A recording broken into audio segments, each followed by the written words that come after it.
Welcome to the International Football Coast to Coast podcast, coming to you from the West Coast of the United States of America. Josh Lander, needing to clarify that as I am joined by my friend Dan Tracy across the pond in England, talking like we said, all things World Cup 22. Dan, how are you today, sir?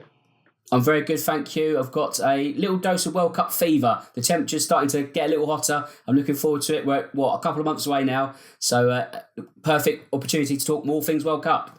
Absolutely. And I know probably adding to your angst is all the work that you're doing on thelines.com with these great articles. We are on to group stages in terms of bets around these groups, breaking down each of these groups, starting obviously A through H. I believe we have C up already, A through C, looking at Group D coming up here shortly for you guys. So do want to make sure you are on thelines.com. Each of Dan's articles also have our great odds finder tool, so you can make sure that you are shopping those bets to the best of your ability around everything to do with the World Cup. We have some great, there's a lot of variance, I will say, between all of these bookmakers out here in the U.S.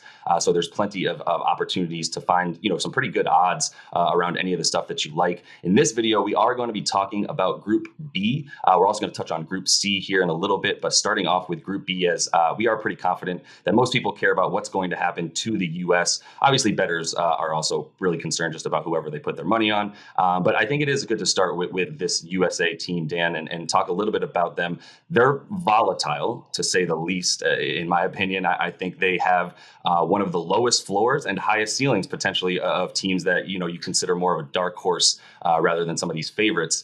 They are in a group with our, I guess, forefathers, if you will, and your people there in England, who we'll talk about, obviously favored to come out of that group. But let's start with the U.S. Just give me a quick intro into what you're thinking about this team and where they currently stand heading into November.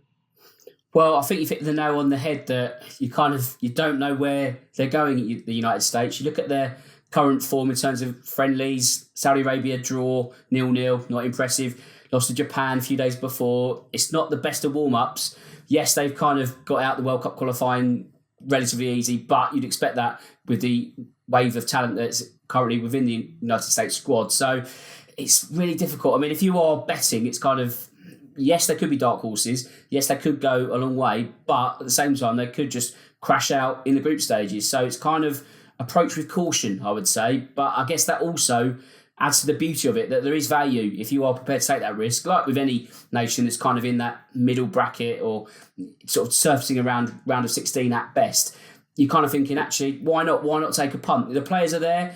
But you look at Greg Berhalter and you kind of think, is he quite getting the best out of them? I think that's the biggest concern at the moment.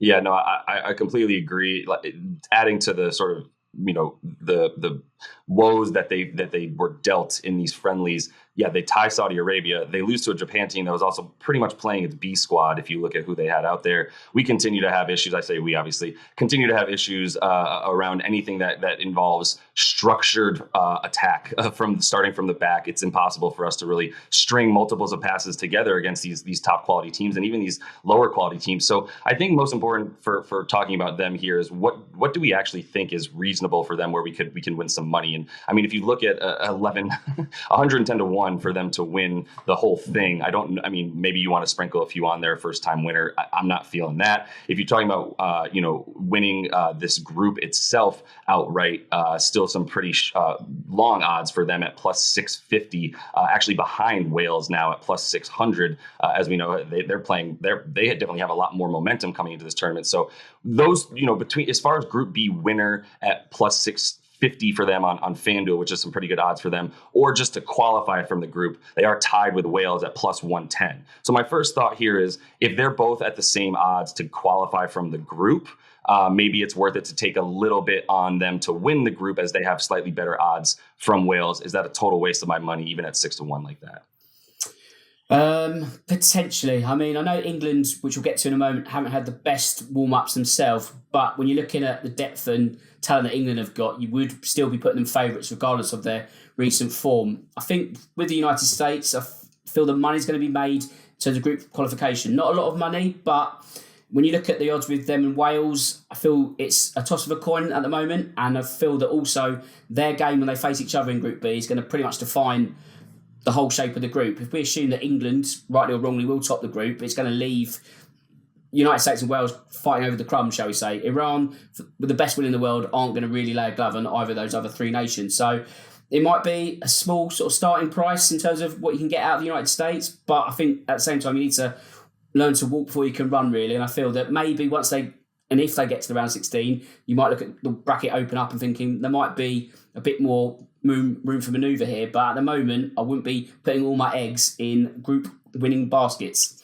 Well, okay, so before we get too far away from US and get into England, who obviously we consider favorites, minus 260 to win this group, it kind of seems like you said, if all things hold and these teams are able to sort of handle Iran, who is going to be sort of the pincushion of this group, if you will, maybe we look at this USA-Wales game for a minute, right, which is actually the lead game for them, November 21st, 2 p.m. Eastern in the U.S. there. So actually some pretty favorable times finally for us to watch these games in the U.S. But maybe you look at this game, plus 195 is the tie, USA-Wales.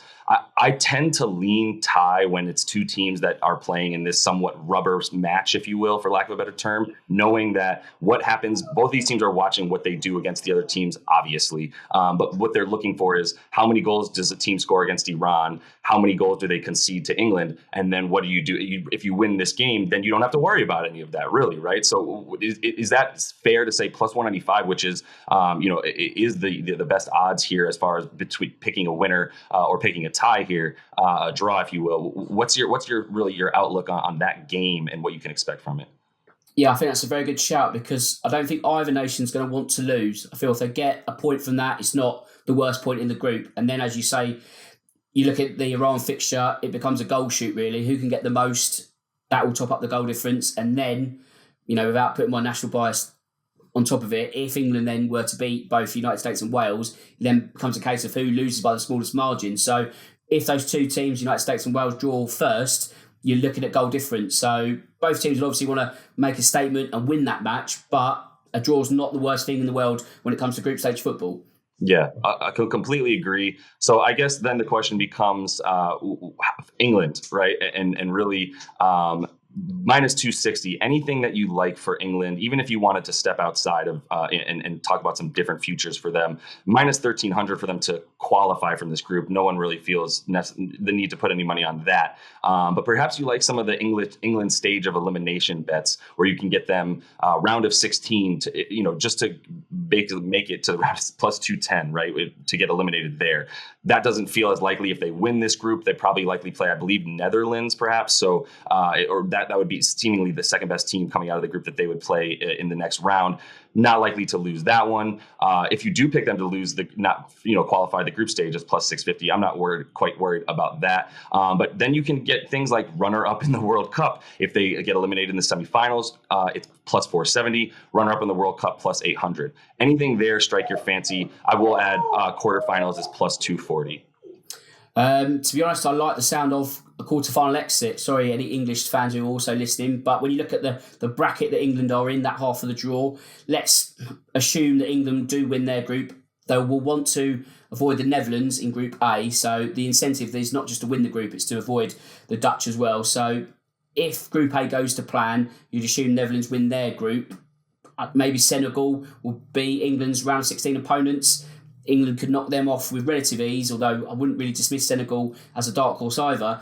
And then it's shaping up as a bit of a super clash in the last day, England versus holders France. And although France haven't really set the world alight in the Nations League themselves in the past month or so, they might just have that edge being the holders, and they've got to a final of a tournament in the World Cup the last 4 years. I feel that they might just have that extra edge over England. So unfortunately for me, I think it's going to be a last day exit for the Three Lions. Really? Okay. So really that's where your sort of trust in this team ends. And is that in part because of some of the struggles that you've seen leading up to the qualifying and some of these friendlies from this English national team? Is there a reason to believe that, they're not necessarily the same squad they were in terms of the camaraderie, the chemistry and things that they really showed in the last World Cup? Yeah, I mean, if we were to do this podcast, say, in July, just off the back of the European Championships that took place. I know it wasn't, hang on, it was last year, wasn't it? So time's just going by, so much football. But yeah, if you were to ask me 2 months ago, I'd still feel that England would be on a relative high, even though they lost in the European Championship final a year or so ago. So that mood has obviously altered since the Nations League debacle, for use of a better term. And I think the optimism has been lowered across the country. I feel we're kind of going into the World Cup with not much hope or optimism. Now, you could argue that, yes, it's only the Nations League, but England shouldn't be struggling in the Nations League. Yes, they got given a tough group, but to not even win one game out of 6 is, it's not par for the course.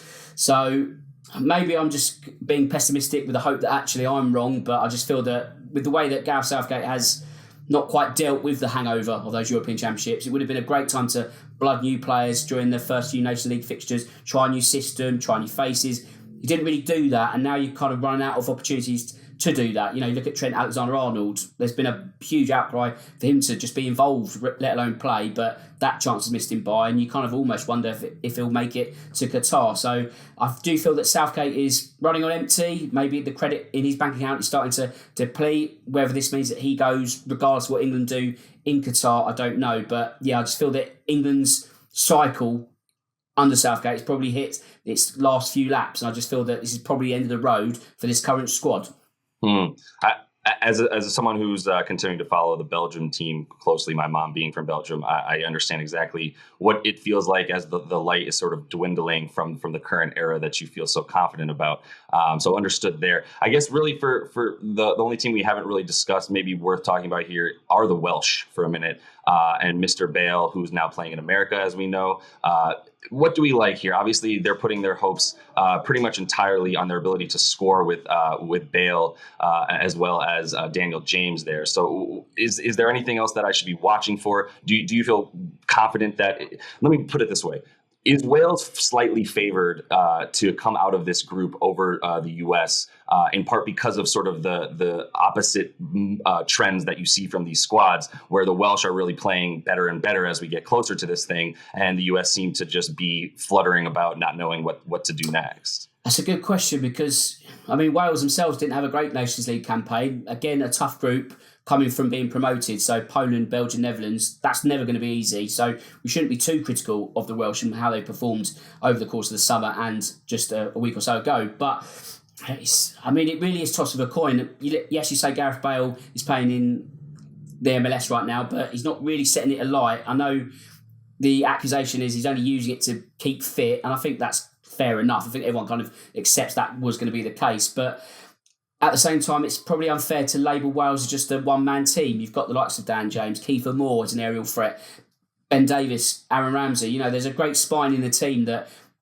is probably playing with an element of naivety. Yes, they've got the weight of the nation on their shoulders, but they haven't been to World Cup since 1958. So they're going to be pretty fearless. And even England aren't going to have an easy ride against Wales. When they met in Euro 2016, it was a 2-1 win for England, but it needed a last-minute goal to turn that around. So they could be the kind of the joker in the pack, for use of a better term.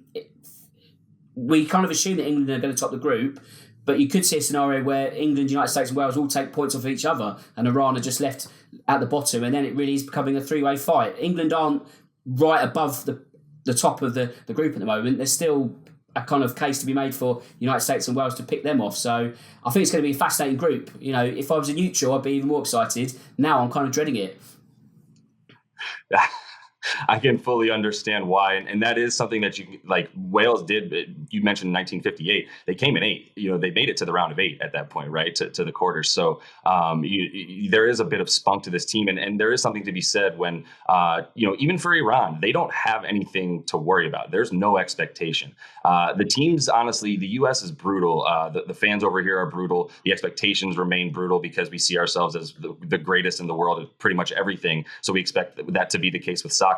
And it's just obviously, as you mentioned, naivete, to use your word.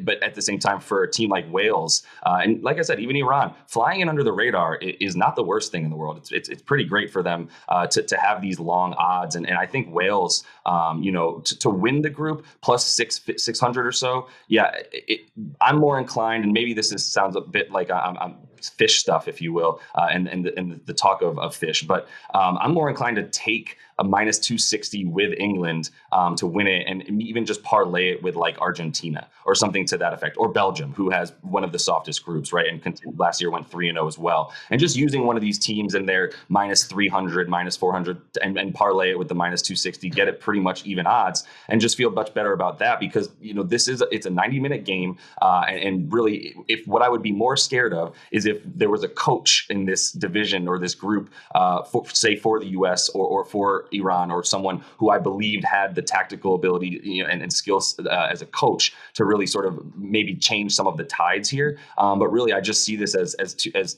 based for the U.S. and England, especially two teams that are just you already know what they're going to bring, and you know how their style of play is going to go. And really, what you're banking on is that England is just going to do it much, much better when they do play the U.S. there. Even if they do tie Wales, I do think that they pull that victory against the Americans. So I don't like much in terms of betting on the Americans here. I do like betting on Wales a bit, at least to get out of this group, and probably on that England game, as I think Wales is going to bring it hardcore. But give me some parting thoughts here for Group B. Any other sort of bets or odds that you like that we haven't maybe discussed here? Let's have a think. I like the look of, I think, Wales group qualification at 115. I think, sorry, United States fans, I think they're just going to have the edge. I mean, you've got Pulisic versus Bale. That's going to be a great battle. But I feel that just backing the Welsh, as I say, that kind of naivety, the exuberance of going to the first World Cup in 64 years, I think that might just be the thing that tips that over the edge in terms of the battle for second place in Group B. I would agree. You've actually, when you rattled off a bunch more names like Brandon Davies and the like, who are really doing very nice things there in the EPL, I start to feel much, much better about the Welsh, while continuing to just, I can't find it in me to get a bet against the English to pull through and win this group here.